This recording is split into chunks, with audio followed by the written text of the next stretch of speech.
Hello everyone.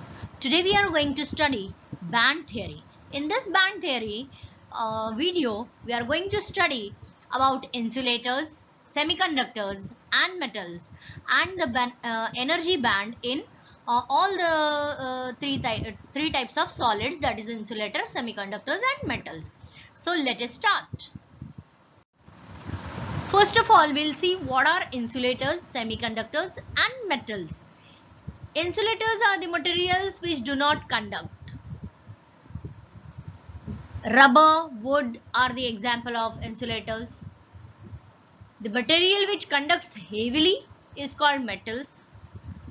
Copper, brass are the example of metals. Semiconductors are the materials which have conductivity in between insulator and conductors. The conductivity of these materials is not as high as metals and it is not completely insulative. Example of a semiconductor is silicon, germanium. These are the widely used semiconductors. Basically, these semiconductors at 0 degree Kelvin, they are insulators, but at room temperature, they slightly conducts. So let us see the formation of energy band in solids. Here we can see the energy band level. It is mentioned over here E0, this is the first energy level, ground level. The E1 is the another energy level, E2, E3, E4, E5 and so on. These are the energy level. So what actually happens and in solids, how these energy band forms, that we are going to see. In solids, there is large number of electrons belonging to first orbit. Since there is large number of first orbits, each electron possesses different energy level.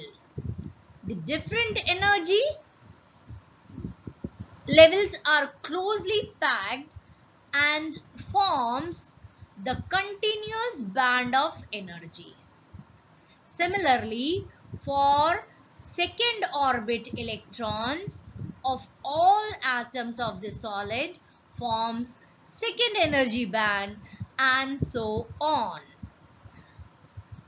The energy band is separated by the gap, and the range of energies possessed by an electron in solid is called energy band. So this is the concept of energy band. Or even we can observe here, these are different energy levels, and these different energy levels are closely packed and they form a continuous band of energy. Now we'll see what is valence band, conduction band and forbidden band. Valence band is nothing but the band in which the electron in the outermost orbit of an atom are valence electrons. The range of electrons possessed by the valence electron is called valence band. The valence band has electron of higher energy than inner orbit electrons. This band may be completely or partially filled. For inert gas, the valence band is completely filled, while for other materials it is partially filled. So this is about valence band. Now what is conduction band? The electron which are loosely bound can be detached and can set free. These free electrons are responsible for conduction of current and hence called conducting electron. The range of energy possessed by the conducting electrons is known as conduction band. All these electrons in the conduction band are free electrons. If the substance has empty conduction band, then electric current cannot flow through the substance. So, from this we can conclude that if the substance has empty conduction band, okay, means there is no electron in the conduction band, then electric current cannot be flow, and it means it is an insulator. Now let us see what is forbidden energy gap. It is the energy gap between the valence band and the conduction band. We have seen just now what is valence band and what is conduction band. So the gap in between the valence band and conduction band is called forbidden energy gap, and the electrons in the valence band, if acquire the energy Eg, can be lifted to the conduction band. No electrons can be stayed in the forbidden energy gap. So this is all about valence band, conduction band and forbidden band. Now let us see what will be the condition for the valence band. Okay, suppose we consider a substance, okay, and this substance, to this substance, if we if the conduction band is empty completely, okay, and we apply the electric field to this solid, what will happen? The electron in the valence band cannot participate in the transport, means no current will flow through this. So what we can say, in case of insulator, the energy gap between the valence band and the conduction band is very high, okay, and that's why practically it will not be possible to overcome this gap, or we can say electron cannot jump from this valence band to the conduction band due to the huge energy gap between the two bands, and that's why electric current cannot flow through this, and that's why we can say through insulators they do not conduct. Okay, now let us see what are metal. What is in case of metal? What will happen in case of metals? Okay, suppose we have here a substance whose valence band is completely filled, okay, and this is at 0 degree, okay, at 0 degree, and if we apply an electric field to this solid, what will happen? Electron in this conduction band participate in the transport, from one band to another band. Electron can move from one band to another band. Since there are plenty of empty allowed state in this conduction band with energy more than this Fermi energy. Fermi gap energy is more, very high. That's why electron can move from one band to another band, and since there is huge number of space in this conduction band, electron can freely move, and thus the electric current can flow through this material, and that's why we can say these conductors, these substance or metals are the conductors. So what we can say, in case of conductors, there is large number of free electrons, and these free electrons are responsible for conduction of current even at room temperature. Some of the conducting electrons and valence electrons have same energy. Thus, the conduction band and the valence band overlaps each other. So this we can observe in this figure, which is nothing but the band overlap in metals. So here what happened?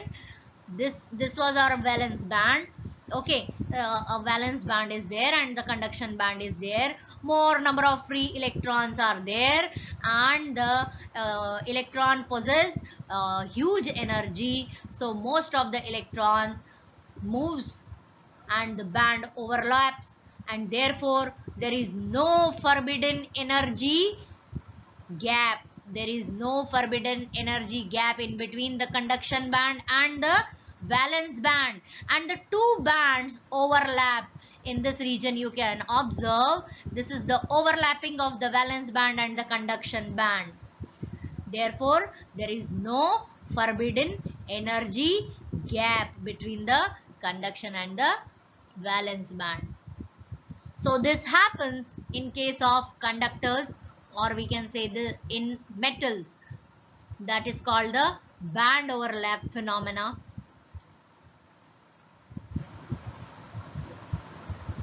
This is all about conductors or metals. Now let us see what are semiconductors. So semiconductors are nothing but they are the materials which behaves as an insulator at 0 degree Kelvin. Here in the diagram we can observe this gap is very high, and this is the at 0 degree temperature. This conduction band is empty, your valence band is filled, okay, no issue. But at 0 degree Kelvin, the electrons do not have that much energy to overcome the energy gap. So that's why semiconductors are insulator. But one more thing can be observed here, that is the energy gap is quite less as compared to the insulators, and that's why these electrons can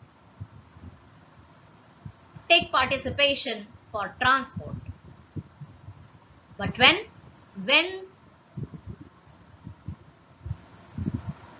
the temperature is 0 degree Kelvin, they are insulators. But when the temperature rises, and even at room temperature, some of the electrons can move to the conduction band and they can participate in transport, and thus semiconductors can conduct slightly. So what we can say, in case of semiconductors, there are very few electrons at room temperature.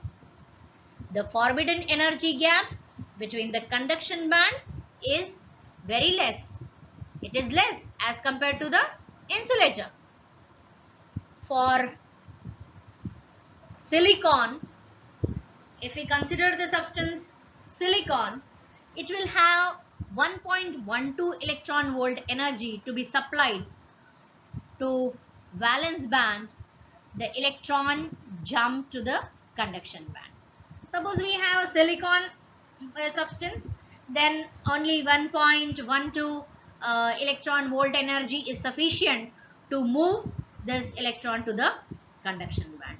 And if we consider germanium, then it will only require 0.72 electron volt energy to valence band. The electron jump to the conduction band. With the increase in temperature, the forbidden energy gap can be reduced. Thus, the conductivity of semiconductor can be increased with increase in temperature.